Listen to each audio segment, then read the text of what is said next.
Özellikle eğitimde, tekstil kentte ve OSB'mize katkılarından dolayı teşekkür ediyoruz. İnşallah bundan sonra da tekrar beraber çalışmalarımız devam eder Sayın Valim. İnşallah. Bundan sonra da size başarılar diliyorum Sayın Valim. Hayırlı olsun tekrar. Teşekkür ederim. Sağ ol başkanım. Evet. Diyarbakır Ticaret Borsamızın değerli yönetim kurulu, meclis başkanları, yönetim kurulu üyeleri, sevgili basın mensupları, ben de değerli başkanımızın ifadelerine teşekkür ediyorum. Kendilerine hoş geldiniz diyorum. Teşekkür ederiz. Diyarbakır'ımıza aş, iş ve ekonomik anlamda kalkınma sağlayacak çok önemli kazanımları birlikte yapıyoruz. Yeni dönemde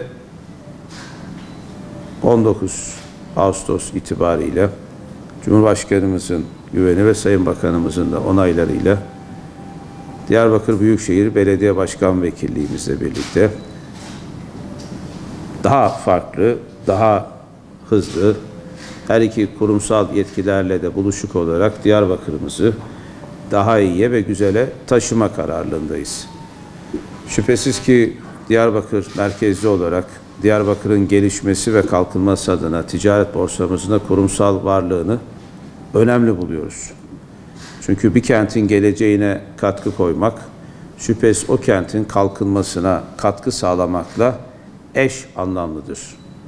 Diyarbakır'ın ekonomik, sosyal yönden kalkınmasını şüphesiz borsamızın da çok önemli bir katkısı ve rolü vardır ve olacaktır. Bu kente ideolojik olarak değil, ekonomik olarak bakmak ve bu kentin geleceğinde kentin kazanmasını ve kalkınmasını sağlamak hepimizin vazifesidir.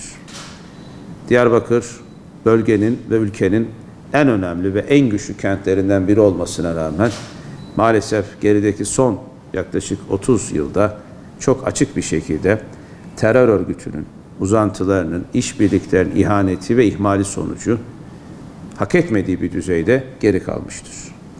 Potansiyel olarak değerlendirildiği zaman sadece bölgesini değil, uluslararası anlamda Orta Doğu'yu etkileyebilecek bir güç olan Diyarbakır, bu ihanet sonucunda maalesef konumunun çok gerisinde bugün bulunmaktadır.